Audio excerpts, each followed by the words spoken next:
Bonsoir à toutes et à tous. Alors cela fait un bout de temps que je n'ai pas eu l'occasion de vous faire de vidéo parce que, comme je vous l'ai expliqué, je vis dans une situation compliquée qui certainement à terme va m'obliger à déménager cette année fort probablement. Voilà.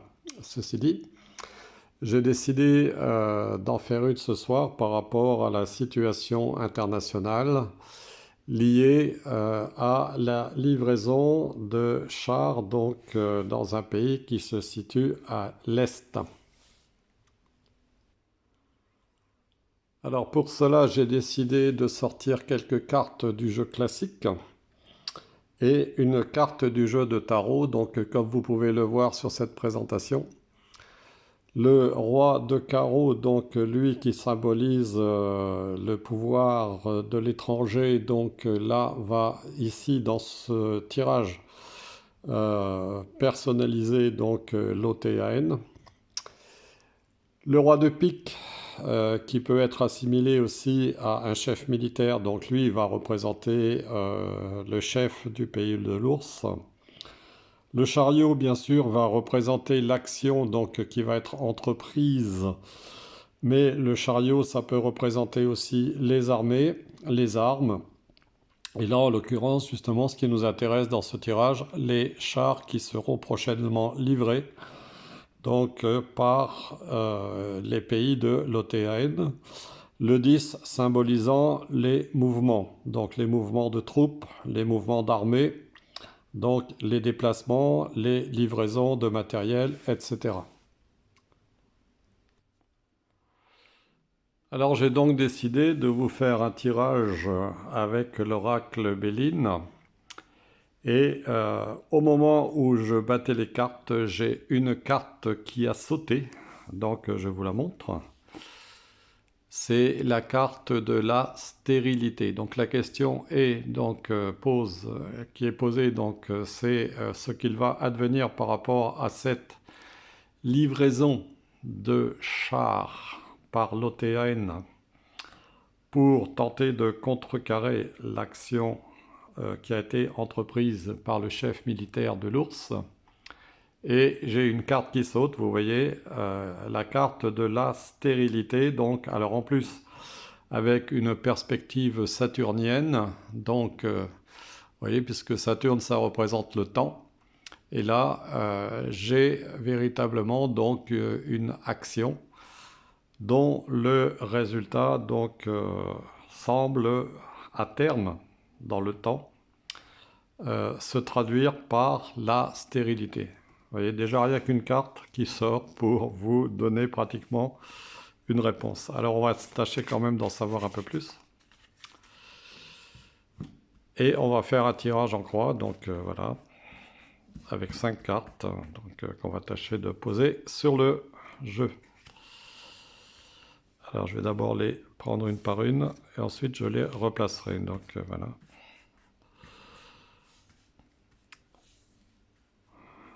1, 2, 3. Et de 4 et de 5.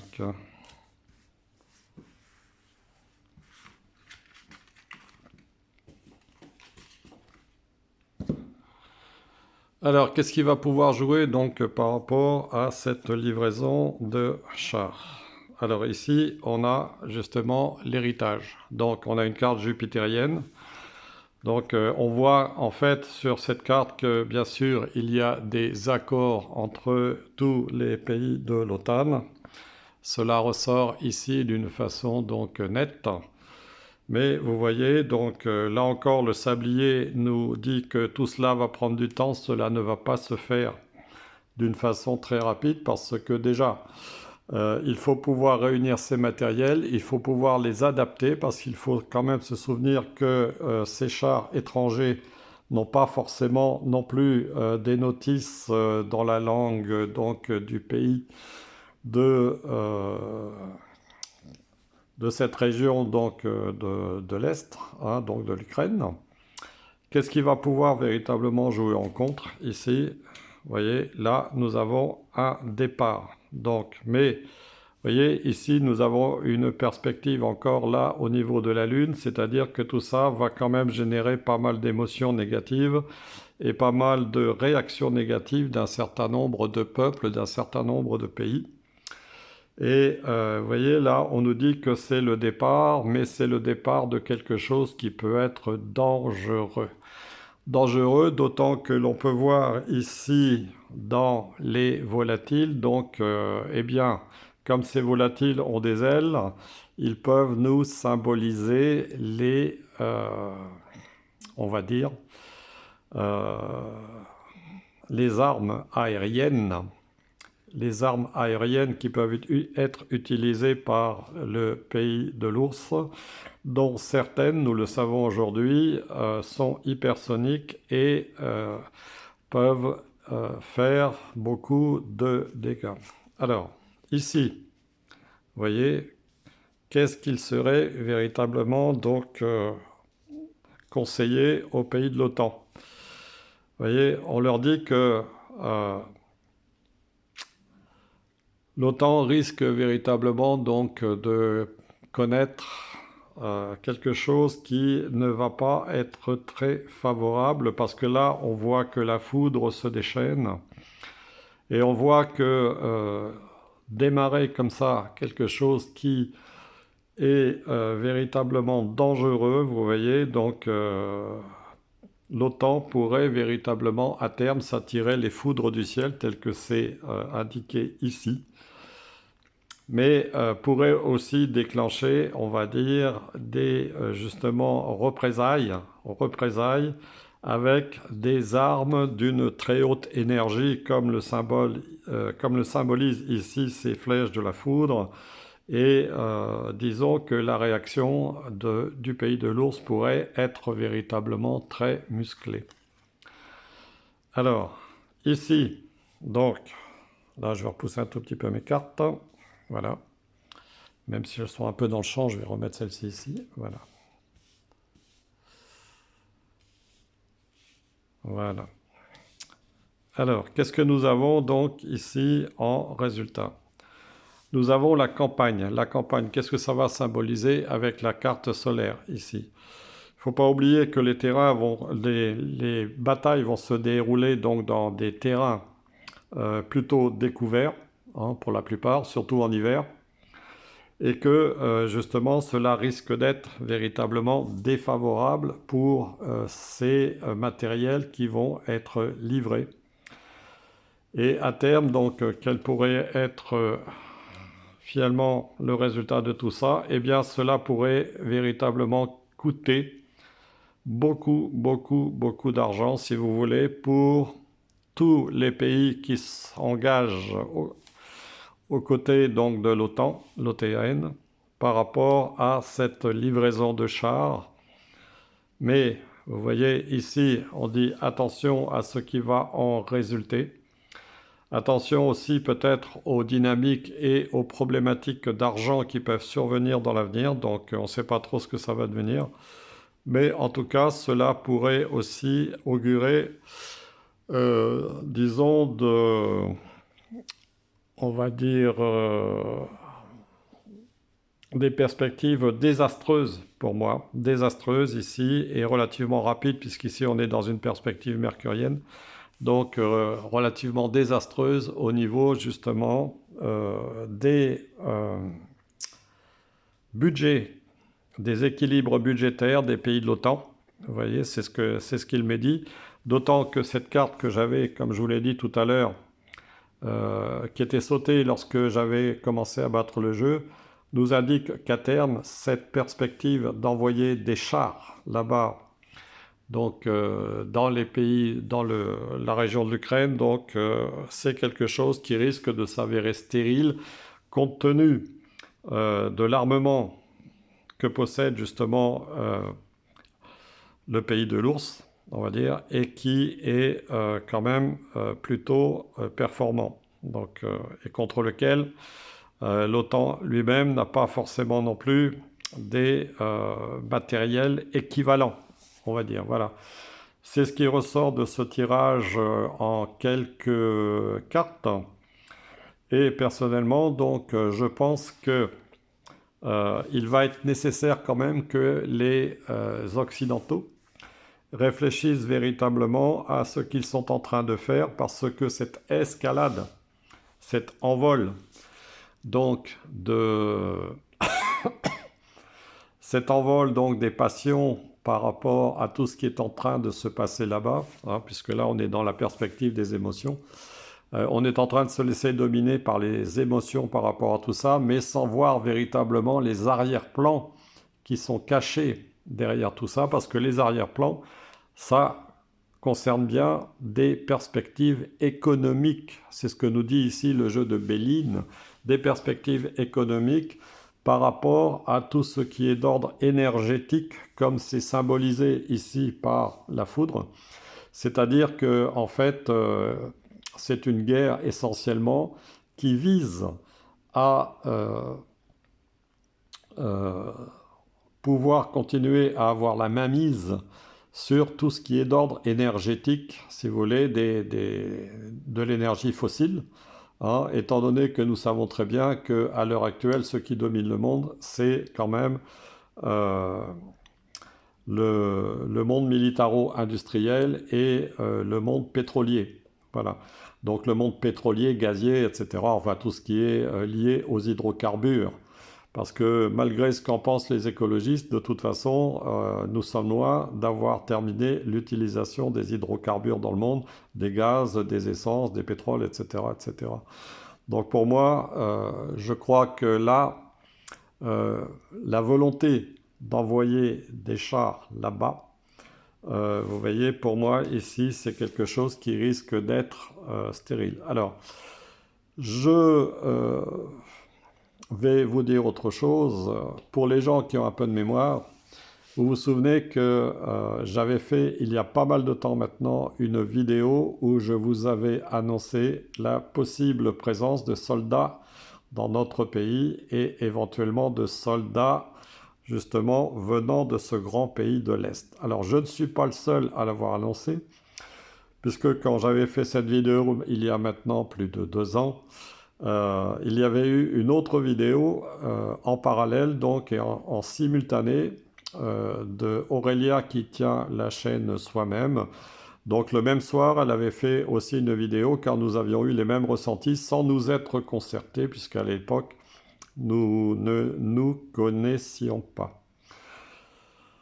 Et pour compléter justement cette perspective de voir un jour des soldats donc de la Russie qui pourraient éventuellement se trouver dans notre pays, je vais maintenant vous dire autre chose. Comme vous le savez, il m'arrive de temps en temps de dialoguer avec, enfin de dialoguer par écrit avec celui qui tient un blog qui s'appelle Astrojournal, Patrick Louis Vincent, qui fait de l'astrologie sidérale. Et il y a quelque temps, donc, il a répondu à un message que je lui ai envoyé en disant ceci. Donc, il disait qu'il y a une quarantaine d'années, nous étions en vacances du côté de Dax. Nous sommes allés dans un restaurant tenu par des moines, au restaurant où on mangeait très bien. Ces moines distribuaient des prospectus prophétisant l'invasion de la France par l'armée russe. Alors bien sûr, les prophéties ne sont jamais datées, comme le dit Patrick Vincent, mais il faut bien voir qu'à partir du moment où plusieurs personnes ont des ressentis et des flashs qui sont similaires, qui sont convergents, eh bien c'est quand même un avertissement dont il faut tenir compte. Alors récemment, je relisais justement ce qui avait été à l'origine de la guerre de 1870, où, comme d'ailleurs en 1812, lorsque nous avions engagé, lorsque Napoléon avait engagé la France donc dans une guerre contre la Russie, eh bien en 1870, nous nous étions engagés dans une guerre contre la Prusse et nous avions perdu par un manque déjà d'entraînement de notre armée, par, disons aussi, un excès de confiance, d'ailleurs comme nous l'avions eu en 1812. Et bien sûr, 1870, il faut se souvenir que ça a été suivi par la guerre de 14-18 et ensuite par celle de 39-45 avec tous les dégâts que nous avons donc connus. C'est pour cela que personnellement, je pense qu'il est quand même excessivement dangereux de continuer à vouloir chatouiller, disons, l'ours à l'est, parce que à terme, quand l'ours va véritablement s'énerver, cela risque de faire de gros dégâts. Et pour moi, donc, cette opération de vouloir engager là-bas des chars lourds, c'est déjà véritablement une déclaration de guerre, c'est une escalade qui est dangereuse et pas du tout souhaitable pour le bonheur de l'ensemble des peuples. D'ailleurs, pour les personnes qui suivent l'Alliance humaine, je vous invite à suivre et à regarder ce qui a été fait hier. Donc sur la dernière vidéo de l'Alliance humaine, où à la fin, il est diffusé un message d'une quinzaine d'étudiants russes à l'ensemble des Européens qui nous font comprendre qu'eux ne désirent pas véritablement la guerre, ni le chaos, ni l'escalade, telle que nous sommes en train de la connaître par les responsables justement de ces pays de l'OTAN qui ont perdu tout sens de la mesure, selon moi, et qui risquent d'entraîner l'ensemble des peuples dans des malheurs dont nous risquons de mettre longtemps à nous relever. Vous voyez, aujourd'hui encore,